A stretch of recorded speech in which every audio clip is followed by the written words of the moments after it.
고린도 교회에 문제가 많았습니다. 그것은 고린도 교회가 있는 지방인 고린도라는 도시가 참 세상의 눈으로 보면 재밌는 곳이고, 기독교의 그리스도인의 이 가치관을 가지고 보면은 참 신앙생활하기 어렵고 힘든 곳이었습니다.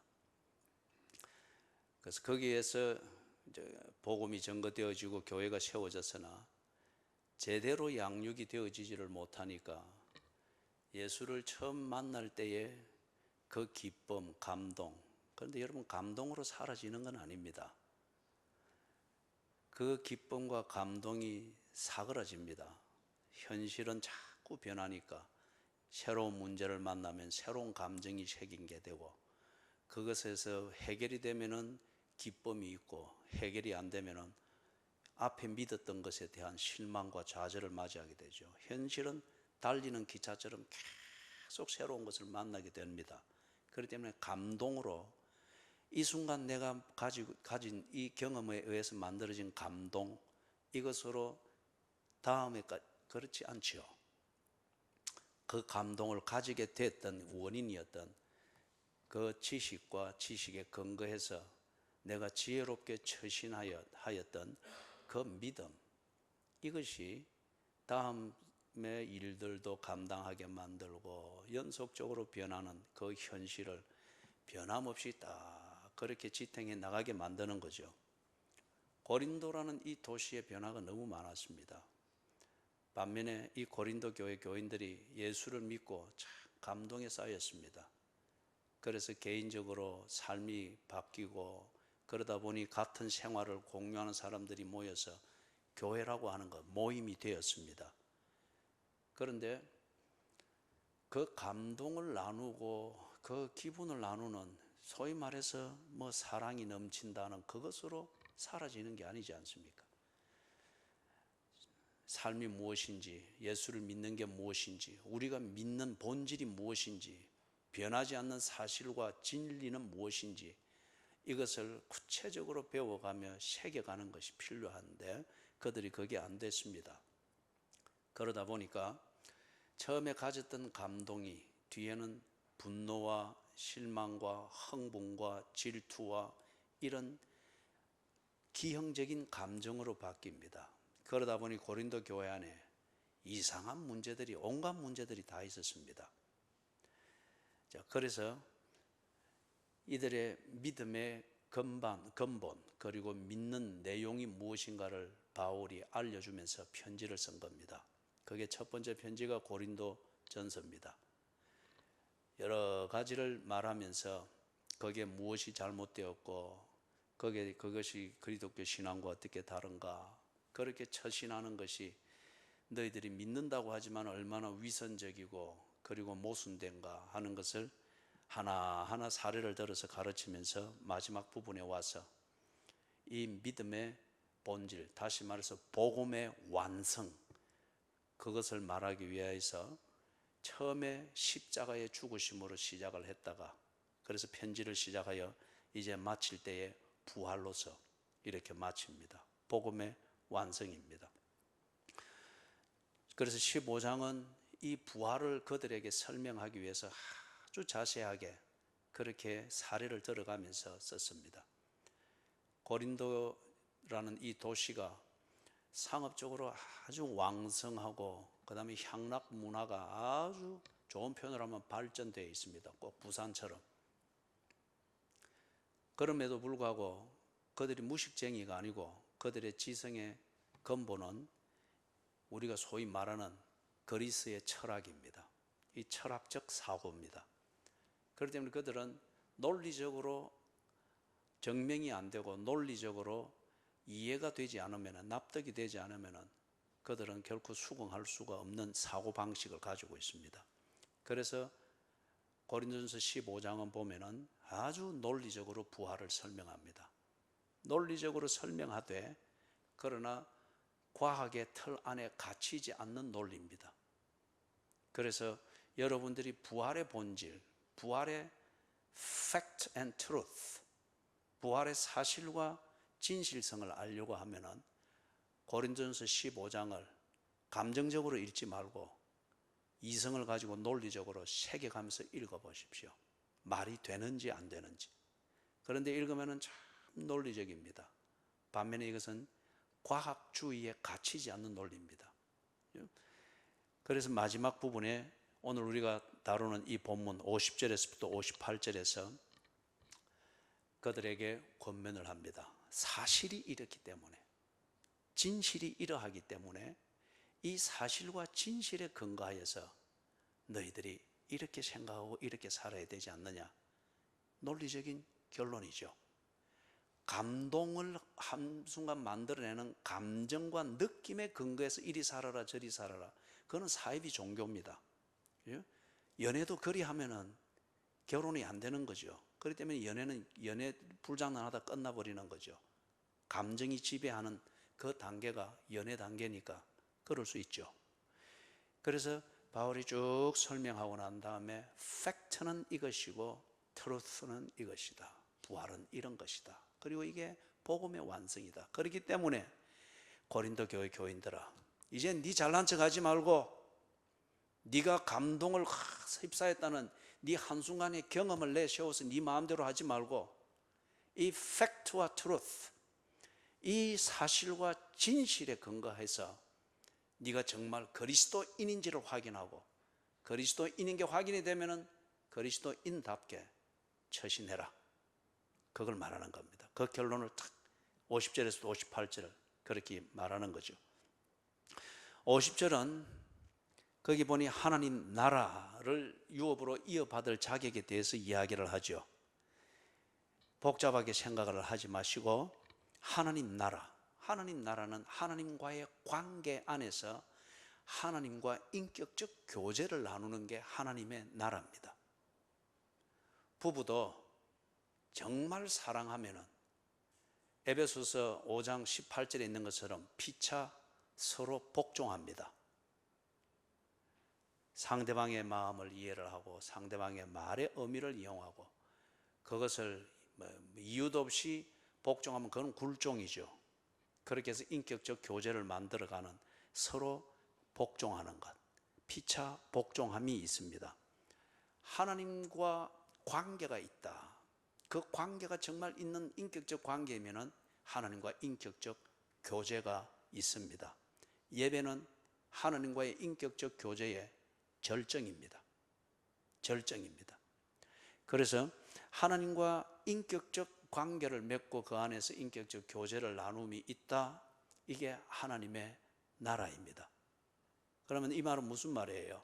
하나님과 관계가 없는 자는 아무리 천국을 말하고 천국을 동경해도 그는 하나님 나라에 들 수가 없습니다.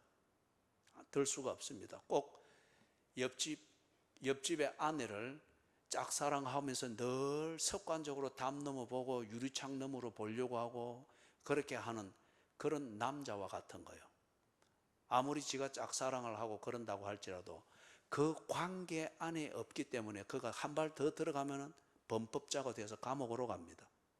관계가 없기 때문에 짝사랑일 뿐 교제는 이루어질 수가 없는 것과 같이 하나님의 나라, 이것은 하나님과의 인격적 교제를 나눌 수 있는 관계에 있는 걸 말합니다. 자, 그렇기 때문에 우리의 이런 몸으로 될 수가 없다. 그리고 단지 이게 우리의 몸, 살만을 말하는 것이 아니라 이 몸을 입고 사는 우리의 하나님과의 관계가 없는 인생, 이런 존재로서는 하나님 나라에 들 수가 없다. 그걸 말하죠. 그런 다음 51절에서부터 51절 52절에서는 부활을 말합니다. 다시 말해서 하나님 나라에 들 수 있는 그 사람은 어떤 사람인가?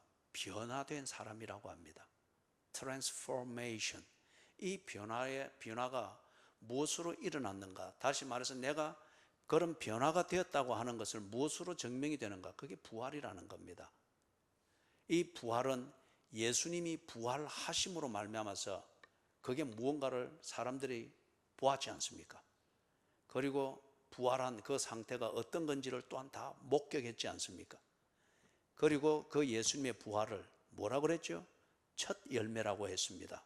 그러면은 그 나무에서 첫 과실을 얻었으면 다음 해 둘째 과실을 얻습니다.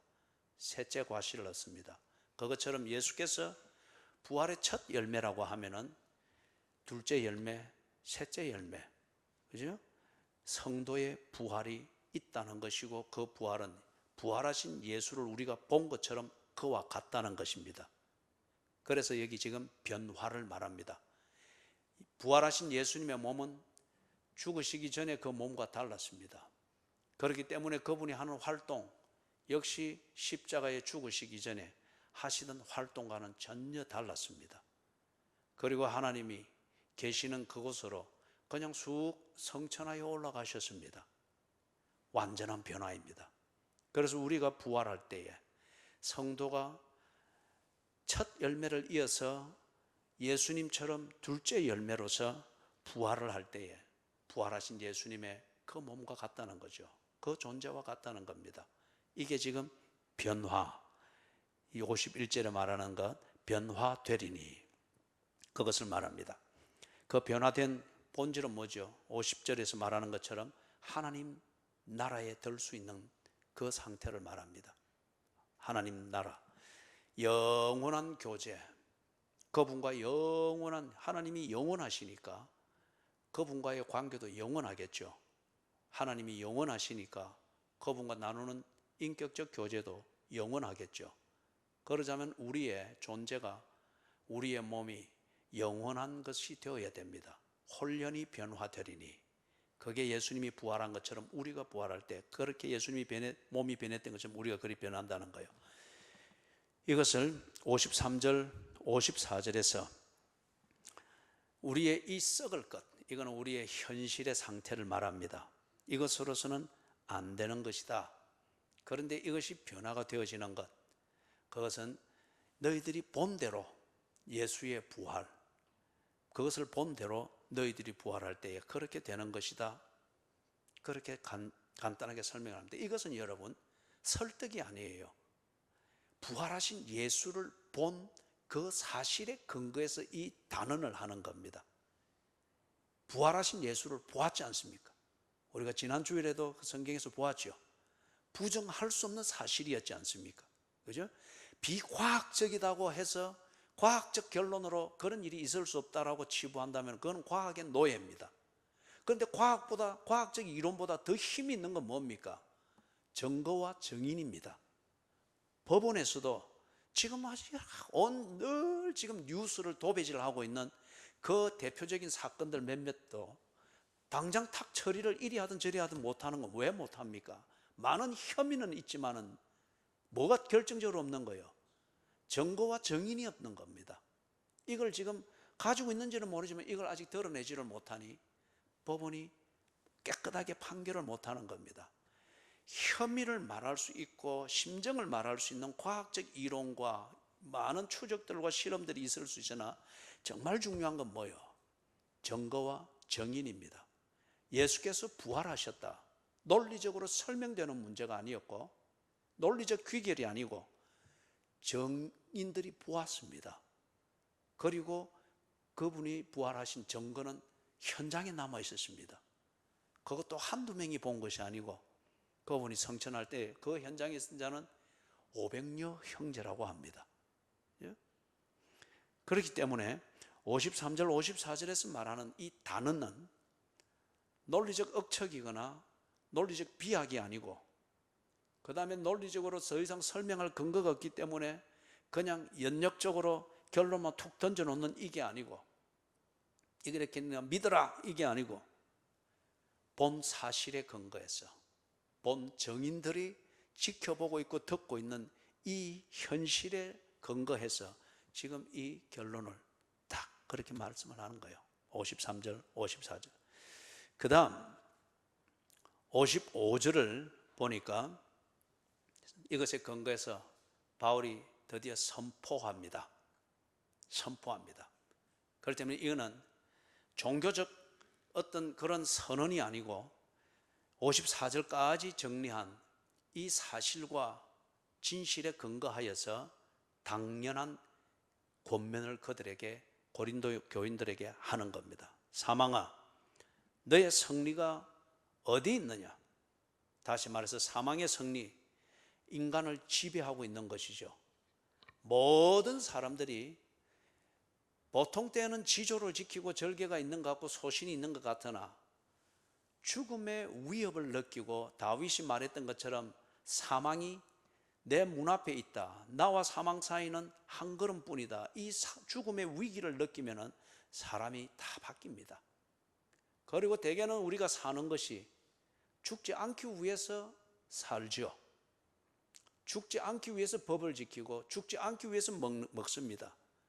그래서 죽지 않기 위하여서 수만 가지의 좋다는 음식들을 먹고 수만 가지의 운동을 하고 시간 관리도 죽지 않기 위해서 하지 않습니까? 이게 사망의 승리입니다. 다 누구나 인간이 사망 앞에서 무릎을 꿇습니다. 귀신을 혐오하고 싫어하지만은 귀신이 나를 죽게 만든다라는 이 두려움을 느낄 때 사람들은 귀신에게 굽신거립니다. 그래서 귀신처럼 삽니다. 모든 인간을 지배하는 거죠. 사망은 너의 쏘는 것이 어디 있느냐? 여기서 쏜다고 하는 것은 스팅. 여러분 저기 벌에 쏘여 봤어요? 그건 뭐 자랑할 만한 건 아니니까. 벌에 쏘일 때에 그게 벌은 탁 쏘고 나면은 더 이상 쏠 게 없습니다. 벌은. 그죠? 이게 벌의 능력입니다.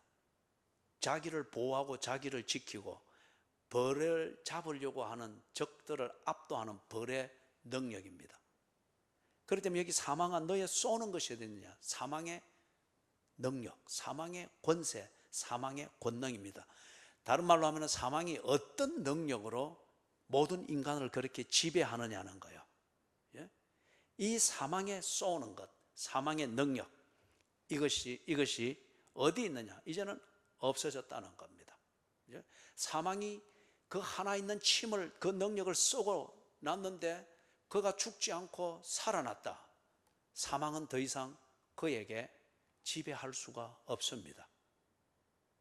꺾였습니다. 그 다음 56절에 사망이 쏘는 것은 죄요 죄의 권능은 율법이라. 사망의 본체를 탁 드러냅니다. 꺾여버린 사망의 본체를 드러내 보여줌으로써 더 이상 막연한 두려움과 체질처럼 배어있는 사망에 대한 두려움과 공포심을 가지고 이제는 실체도 없는 것 앞에서 빌빌거리면서 종노릇 하지 말라는 겁니다. 사망에 쏘는 것, 그것이 무엇이었는가? 그거는 죄였다고 합니다. 사망이 지배를 하는 그 힘을 발휘했던 사망의 권능, 쏘는 것, 그것은 죄였다고 합니다. 한 사람의 범죄로 말미암아서 사망에 우리에게 들어왔다 그러죠. 로마서에서 보면 5장에 보면 그렇게 말을 하고 있죠. 무슨 말이에요? 죄가 뭡니까? 하나님과의 관계를 떠나서 지 하고 싶은 대로 사는 것, 지 하고 싶은 대로 하는 것, 이게 죄입니다. 그래서 유대인들은 이 개념을 보다 알기 쉽도록 일찍이 고대로부터 정리를 했습니다. 돼지와 개와 닭, 이 세 가지 동물에다가 비유를 하면서 하나님과의 관계를 떠나서 지 하고 싶은 대로 살고자 하는 인간의 이 성향, 이것을 그들이 교육을 했습니다. 돼지는 지 하고 싶은 대로 합니다. 금방 씻겨놔도 씻은 물에 다시 덜어놓고 지 배설물 위에 덜어놓고 하고 싶은 대로 뒹굴고 그걸 또 주둥이로 휘집으면서 먹을 것을 찾고 지 하고 싶은 대로 하는 게 돼지입니다. 인간이 그렇습니다. 그 다음에 개에다가 비유를 했습니다. 개는 지금 뭐 우리나라에서는 개가 아기들 자리를 차지하고 정말 이 나라 망합니다. 그죠? 적당히 해야죠. 개가 이 나라의 20년 뒤를 책임질 수 있습니까? 개가 이 땅에 20년 뒤에 안정과 경제와 도덕을 책임질 수 있습니까?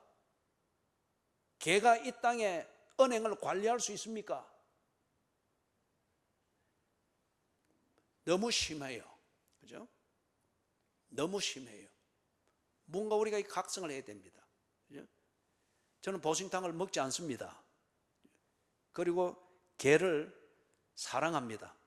집에 개를 들여서 키우고 싶지만은 알러지가 있는 가족이 있기 때문에 못 키우는, 저는 개를 혐오하지 않습니다. 그러나 개가 인간을 대신할 수 없습니다. 개가 자녀를 대신할 수 없습니다. 얘기가 조금 빗나갔는데, 그래서 이 유대인들이 개에다가 이 죄의 성향을 가지고 사는 인간을 비교했습니다.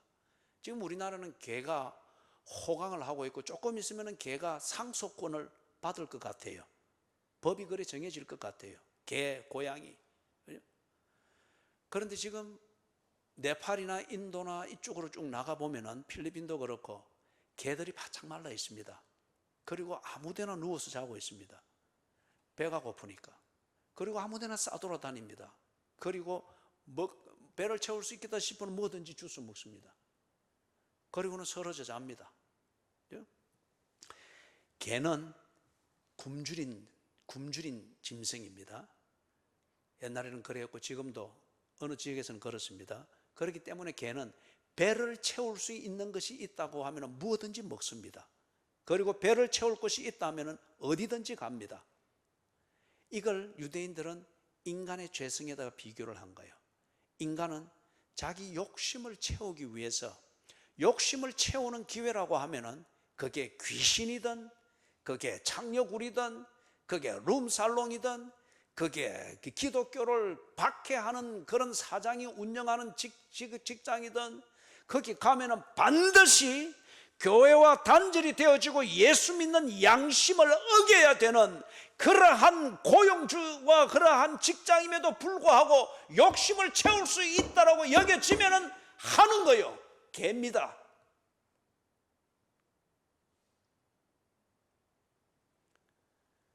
배를 채울 수 있다고 하면은 개는 무엇든지 먹고 어디든지 갑니다.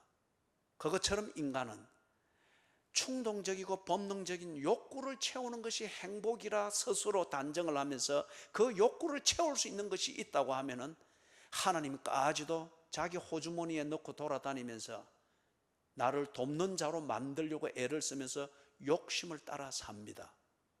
개입니다. 우리 한국에서 말하는 욕의 개념으로서의 개가 아니에요.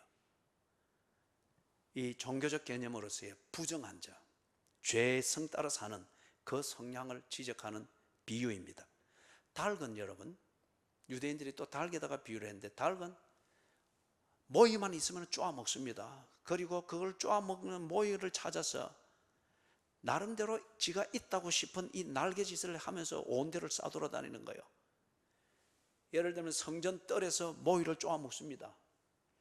그러다가 저 밑에 남쪽 벽 밑에, 성전 벽 밑에 일어나면 한 60m는 됩니다. 그 밑에는 공동묘지예요. 거기에 또 먹을 게 있다 싶으면 가는 거예요. 어떻게 갑니까? 거의 생기다 만 것 같은 날개라고 말하기는 못한 이걸 가지고 거기 폴짝 뛰내리면, 그래도 그거 가지고 꽁지 가지고 포덕포덕 끓이면은 추락하지는 않겠죠. 그래서 거기에 공동묘지 가서 또 쪼아 먹는 거예요. 이게 뭡니까? 제 잘난 맛에 사는 거예요. 그 날개를 가지고 독수리 앞에서 지 날개를 펴서 자랑할 수 있겠어요? 그 날개를 가지고서 바다를 건널 수 있겠어요? 그럼에도 불구하고 지 먹고 싶은 모이를 찾아다니기 위해서는 내가 이게 있다, 그래서 나는 내 먹고 싶은 것을 마음대로 먹는다는 식으로 그거 생기다 만 거 꽁지에도 해당이 되지 없을 정도의 날개짓을 하면서 지 잘난 맛을 산단 말이에요. 인간의 죄성입니다. 그래서 여러분, 사망에 쏘는 것, 사망의 권능이 뭔가? 죄라고 합니다.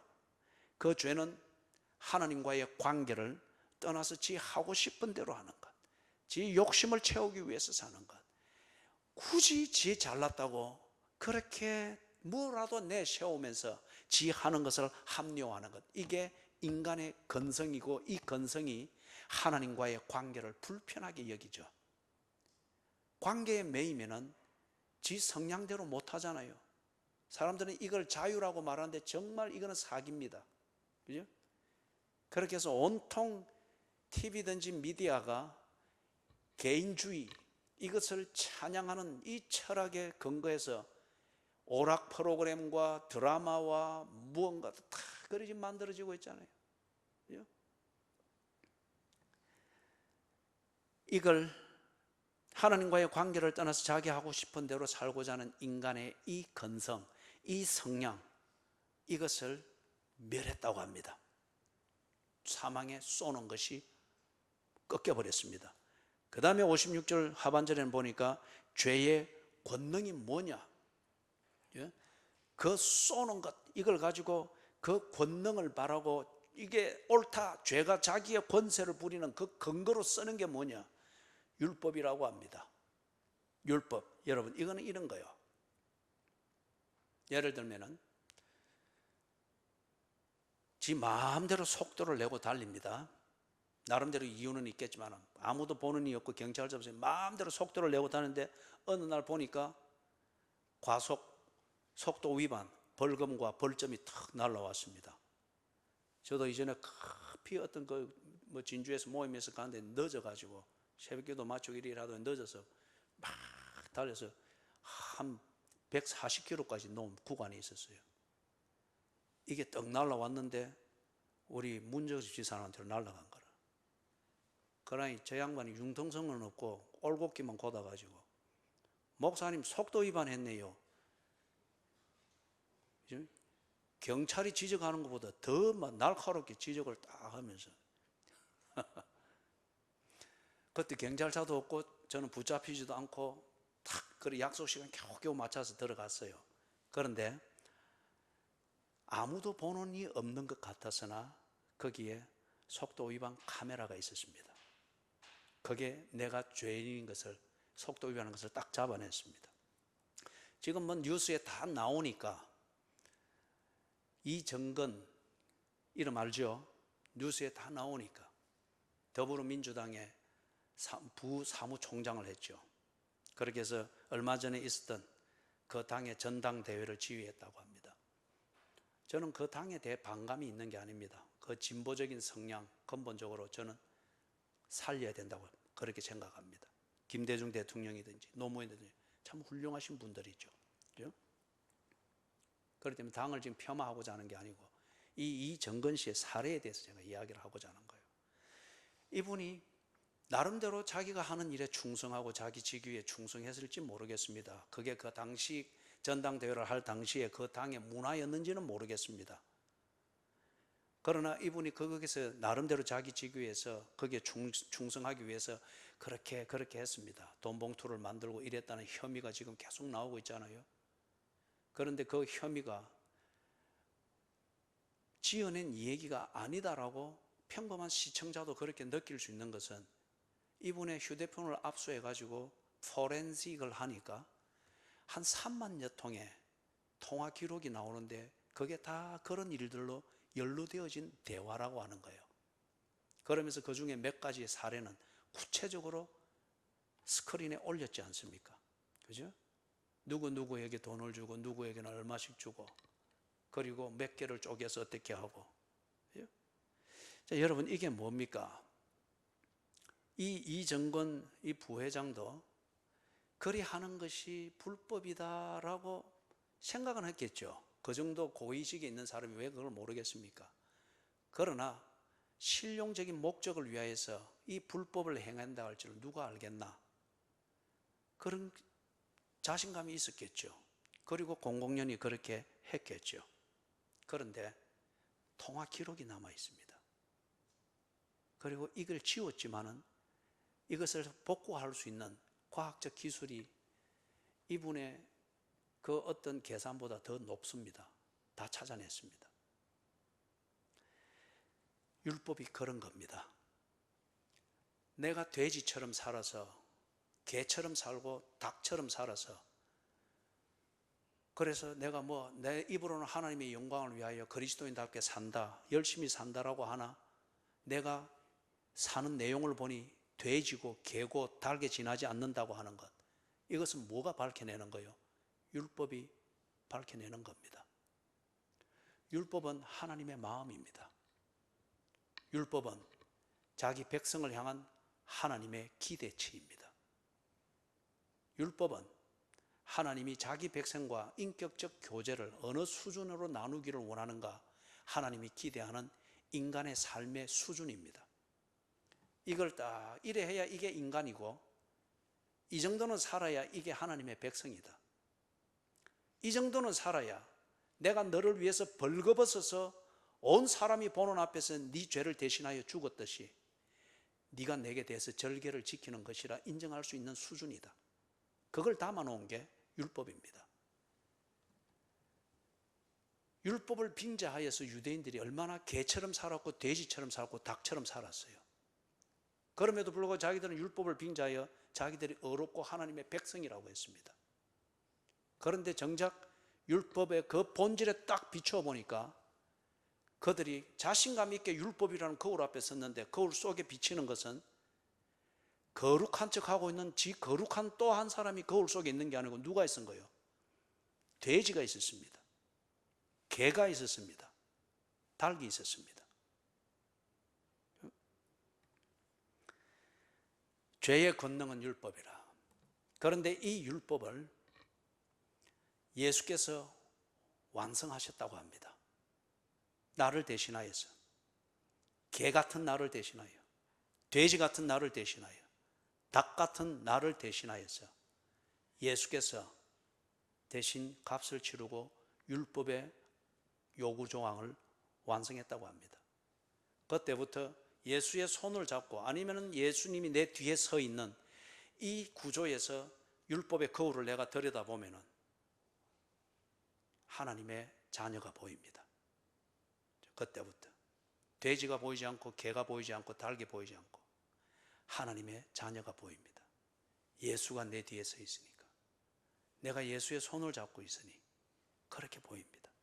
그래서 56절에서 말하는 게 사망에 쏘는 것, 죄의 권능은 율법인데 이것이 다 꺾였다고 합니다. 그걸 57절에서 우리 주 예수 그리스도로 말미암아 우리에게 승리를 주시는 하나님께 감사하노라. 우리 주 예수 그리스도로 말미암아, 다시 말해서 하나님께서 나를 하나님의 자녀로 삼으시고 하나님 나라에 머물 수 있도록 해 주셨는데 이 인격적 관계와 그 안에서의 인격적 교제를 나눌 수 있도록 하나님의 자녀로 만들어 주셨는데 무엇을 보고? 예수 그리스도를 보고. 예수 그리스도가 그럼 뭘 했는데요? 죄의 권능을 꺾었고 죄의 권세를 멸하셨다는 겁니다. 그래서 그분의 이름을 보고서 우리를 그렇게 받아주셨다. 그래서 예수 그리스도로 말미암아 우리에게 승리를 주셨다. 자, 이게 뭘 말하죠? 간단하게 말하면 예수님께서 십자가에서 죽으셨습니다. 죽었으면 이유는 뭐라고 했습니까? 내 목숨을 많은 사람들의 대속물로 주려 함이니라. 그죠? 돼지가 도살장에서 죽고 개가 도살장에서 죽어서 보신탕이 되고 닭이 죽어서 삼계탕이 되는데 내가 너를 위하여 대신 죽겠노라. 너는 이제 더 이상 삼겹살이 되고 보신탕이 되고 그렇게 삼계탕이 되지 말고 하나님의 형상으로 살거라. 예? 너의 그 모든 죄에 대한 대가는 내가 짊어지고 죽겠노라. 그래서 십자가에서 벌거벗은 채, 그림에는 항상 시로라기 하나를 걸치고 그림이 묘사되어 있습니다. 덕을 위해서죠. 실제로는 십자가에 못 박혀 죽는 사형수들은 벌거벗깁니다. 벌거벗긴 채 온갖 수치와 고통을 다 당하시는 것, 개의 수치와 돼지의 수치와 닭의 수치를 다 당하시고 죽으셨습니다. 그리고 부활하셨습니다. 무엇을 위한 부활입니까? 사망의 지배력을 깨뜨린 겁니다. 더 이상 죽음의 공포, 죽음에 대한 두려움에 막연히 떨면서 그 앞에 굴종적으로 사느라 개처럼 돼지처럼 닭처럼 살지 않아도 되도록 사망을 없애버렸습니다. 이걸 예수님이 십자가에 못 박히기 전에 한 번씩 보여주었죠. 사망을 가지고 위협하는 귀신이 안방 차지하듯이 한 사람의 인격과 모든 걸 차지하고 부릴 때에 예수님께서 뭐라 했습니까? 나와 임마. 뭐 이 임마는 안 했지만 그런 어투로 나와. 귀신이 아무 말도 못하고 나와버렸어요. 이게 무슨 말이에요? 사망을 가지고서 사람을 부리고 지배하던 이 귀신을 그냥 말씀 한마디로 쫓아내버리듯이 예수께서 죽음에서 일어나 부활하시는 것, 이걸 통해서 뭘 보여준 거죠? 사망의 권세는 꺾였다. 사망은 더 이상 너희들을 지배하지 못한다. 사망이 너희들을 지배하던 그 권세 쏘는 것 보았느냐? 이렇게 꺾여버렸다. 그래서 57절에서 말하는 것, 예수 그리스도를 말미암아 우리에게 성리를 주셨다. 예수가 십자가에 죽으심으로 우리의 죄를 속하셨습니다. 죄의 값을 다 없앴습니다. 그리고 부활하심으로 말미암아 더 이상 죽음이 우리에게 왕노릇할 수가 없다고 하는 것을 보여주셨습니다. 누가 와서 죽음으로 위협하고 얼음장을 놓더라도 그것에 속지 말아라는 거예요. 딱 살아나신 몸으로 우리에게 보여주셨습니다. 그래서 58절에 이제 새로운 생명이 되었음을 알았으면 자기답게 살아라. 그래서 58절 같이 읽습니다. 그러므로 내 사랑하는 형제들아, 견실하며 흔들리지 말고 항상 주의 일에 더욱 힘쓰는 자들이 되라. 이는 너희 수고가 주 안에서 헛되지 않은 줄 알미라. 견실하며 흔들리지 말아라. 고린도 교회 교인들이 너무 많이 흔들렸습니다. 아는 것은 적고 하나님과 교제하는 것은 얕고, 반면에 고린도의 향락 문화와 그 다음에 돈을 벌고 출세를 하고 외모지상주의와 그 고린도 항구에 딱 돼서 들어가면은 지금도 가장 아름다운 조각품 중에 하나로 여기는 아프로디테 그 여신상이 거기에 탁 있으면서 이 항구로 들어오는 자들을 맞이하는 이 여인의 그 신비한 분위기를 느끼면서 넋이 빠져서 올라오는 거예요. 거기에서 상징하듯이 이 고린도 도시가 얼마나 향락과 성적 문화와 술과 음란과 이런 것이 만연해 있고, 그것을 숨어서 하는 것이 아니라 아프로디테 여신상이 그것을 환영해 주듯이 그들은 그것이 행복의 지수로 여겼습니다. 그걸 즐길 수 있는 것이 성공의 지표로 여겼습니다. 그걸 위해서 그들은 돈을 벌었고, 그걸 위해서 더 많이 벌 수 있는 돈을 벌 수 있다고 여기는 직업을 그들은 좋은 직업으로 여기고 살았습니다. 그걸 즐기지 못하면 빙신으로 취급을 받았기 때문에 한 여자를 아내를 두고 그 다음에 한 남자를 남편으로 모시면서 그렇게 일부일체로 평생 늙어가는 사람들이 그리 많지 않았습니다. 그런 사람들은 바보요, 성공하지 못한 자요, 즐길 줄 못하는 자들로 여김을 받는 것이 그 도시의 문화였습니다. 고린도 교회 교인들이 신앙생활은 얕고 아는 것은 적고 한때의 감동으로서 울고 내물고 살려고 하니까 이게 안 되는 거예요. 반면에 이런 물결은 확 쌓여오니까 그냥 교회 안에서 찬송하고 예배하고 하나님의 이름을 부르고 기도하면서 그들은 간음을 했습니다. 이 자리에 앉아있던 여자와 저 자리에 앉아있던 남자가 예배 중에 눈이 맞아가지고 다음 날에 보니 부부가 되어 있습니다. 그 다음 주는 또 보니까 저기 앉아있던 여자와 눈이 맞아가지고 또 부인이 바뀌었습니다. 그리고 그가 뭐 집사라 하면서 헌금 거두러 다니고 이렇게 하고 있단 말이에요. 그런데 그건 하나님의 축복이라고 합니다. 기도의 응답이라고 합니다. 고린도전서를 읽어보면 온갖 죄성에 의해서 만들어지는 향락과 성공지상 이렇게 쫙쫙 나오는 거죠. 고린도 교회 그냥 그대로 그게 흡수가 되어버렸습니다. 너무 흔들려 버렸습니다. 견실하지를 못했습니다. 형편대로 그들은 신앙생활했고, 돼지처럼 교회 생활했고, 개처럼 교회 생활했고,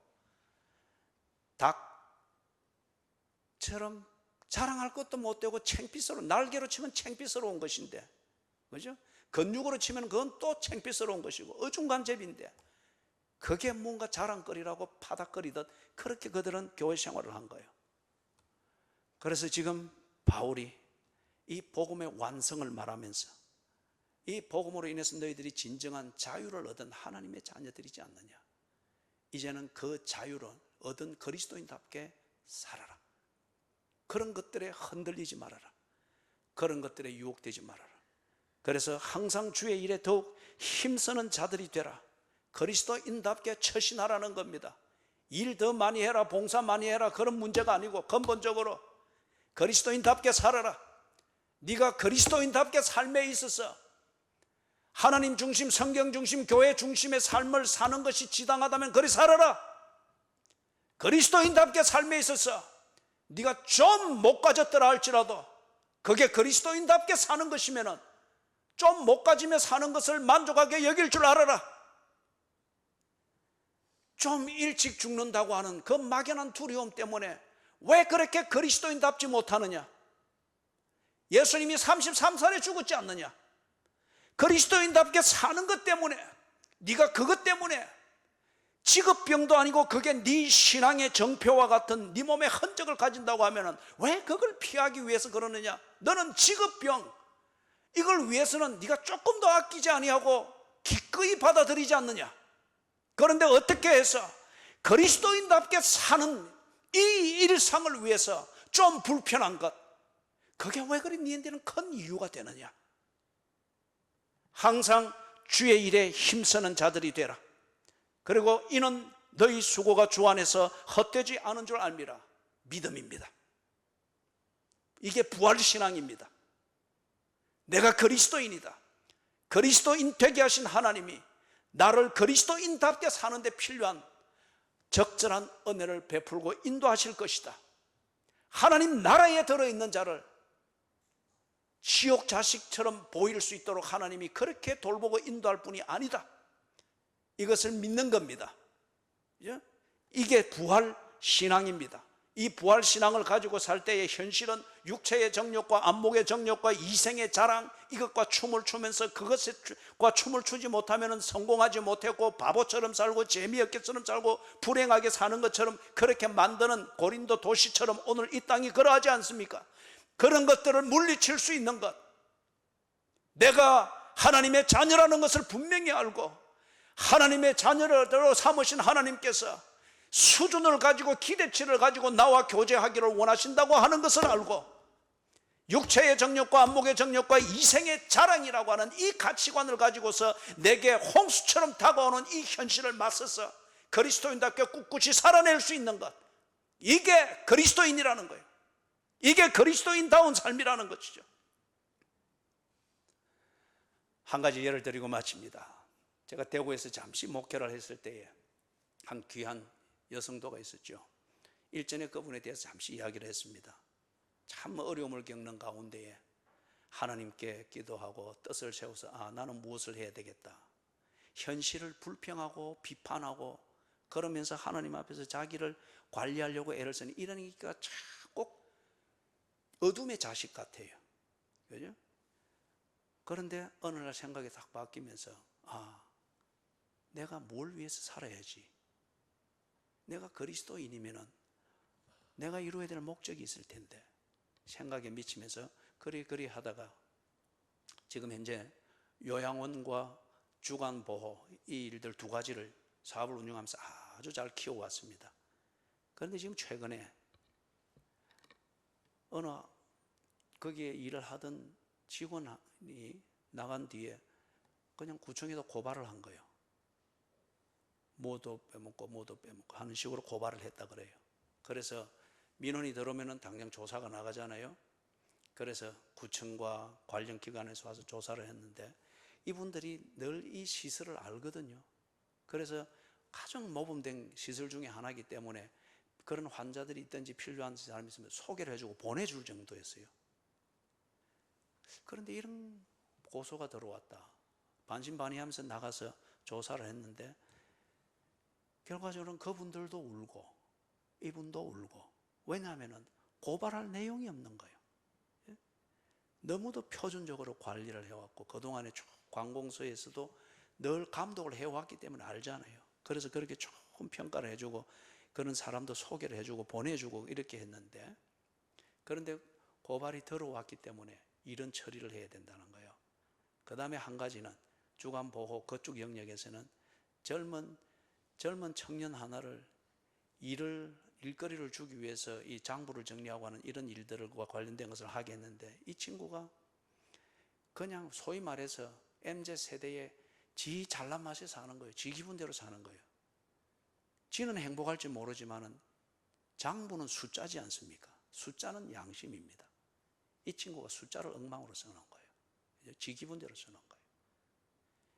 이게 이제 다 책임을 여기서 지게 되는 겁니다. 그래서 지금 한 수천만 원의 환급금을 내야 되는, 그걸 맞은 거예요. 그런데 이 잘못을 저지른 이 친구는 구청에서 나온 이분들이 울면서 저런 식으로 내보내야 됩니다. 그래서 이분이 이제 이번에 내보내기로 했다는데, 그런데도 지 잘못을 하나도 모르고 이분은 얼마나 그 참 시름에 잠기겠어요. 그리고 그 운영 정지 한 2개월을 맡게 된다는 거예요. 주간보호 그 프로그램. 이게 얼마나 억장이 무너지겠어요. 환급금도 그렇고. 그래서 고민하다가 그래도 이 친구를 그리스도인의 마음으로 사랑해야지. 그죠? 그렇게 해서 갔는데 정말 딱 보니까 사랑할 수 없더라는 거예요. 왜냐하면 지는 콧노래 부르고 다니더라는 거예요. 예? 요즘 세대에 그렇잖아요. 자기 관리가 즐겁게 살아라. 네가 즐거우면 된다. 지 하고 싶은 대로 하는 거. 정말 그걸 보면 억장이 무너지더라는 거예요. 그래 꾹꾹 참고 좋게 해서 보냈다는 거예요. 그래서 이제 통화를 어제 하면서, 그래 제가 그랬습니다. 이거 뭐 목사의 입에 발린 소리일 수도 있겠죠. 하나님께서 집사님의 이 사업을 확장시키려고 하는 모양입니다. 그런데 집사님에게 부족한 게 착할 뿐, 사람을 관리하는, 착하게 사람을 믿는 것, 이거는 있지만은 그 사람을 관리할 준비는 안 된 것 같습니다. 그래서 확장을 시키기 전에 그것을 준비를 시키는 게 아닐까요? 말을 하면서도 저는 참 미안했습니다. 그런 말은 조심해서 해야 되는데. 예? 그런데 또 언제 이야기하고 있나 싶어서 그래 하니까 이분이 조금 짜증이 나는 것 같아요. 말투가 원래 그런 말투가 아닌데. 예 목사님, 저를 불쌍히 여기시고 기도 많이 해주이세요. 그 이제 대구 말식이나 기도 많이 해주이세요. 그래 기도하지요. 기도하겠습니다. 그리 하고 조금 짜증이 있는 것 같아서 그래 전화를 끊었습니다. 사랑하는 여러분, 이분이 그 현실에 부닥쳐서 짜증과 분노가 있고 수심이 있고 당연합니다. 현실입니다. 그러나 대화를 통해서 들은 바처럼 이분은 견실하고 흔들리지 않습니다. 이 문제를 풀고 해결하기 위하여서 그분은 지금 관공서를 띄고 있고, 그리고 하나님 앞에서 흔들리지 않기 위해서 거기 왔던 환자들, 돌봄의 대상이 되는 노인들, 그 가족들에게 일일이 설명하고, 그리고 잠시 한 2개월 좀 있다가 뒤에 오실 수 있으면 오시라. 그분들 입장에서 그리스도인답게 살고자 하는 이 그리스도인답게라는 이 표지를 중심으로 해서 분노가 일어나고 억울함이 일어나고 황당함이 일어나는 이 현실을 그리스도인답게 풀고 처신하기 위해서 사망의 음침한 골짜기를 걷고 있는 것을 제가 어제 보았습니다. 사랑하는 여러분, 여러분이 그리스도인일 것 같으면 여러분은 더 이상 사망의 권세에 눌려있는 자가 아닙니다. 여러분이 그리스도인일 것 같으면 더 이상 죄의 값을 치르기 위해서 목에 고리를 달고 도살장으로 끌려가는 돼지가 아니고 개가 아니고 닭이 아닙니다. 예수께서 자유케 하신 하나님의 자녀들입니다. 그 자유를 가지고 그리스도인답게 살도록 하십시오. 하나님께서 여러분을 그리스도인, 하나님의 자녀로 삼으셨다면 지옥 자식처럼 초라하고 추접고 비겁하게 보이도록 놔줄 리가 없습니다. 하나님의 자녀답게 살 수 있도록 그분은 챙기실 것입니다. 부디 여러분들의 사는 일상생활의 현장에서 여러분들을 보는 자녀들과 직장 동료들과 그리고 사회의 지인들이 여러분을 볼 때에 하나님 나라가 가까이 왔음을 알게 되기를 주님의 이름으로 축원합니다. 아멘.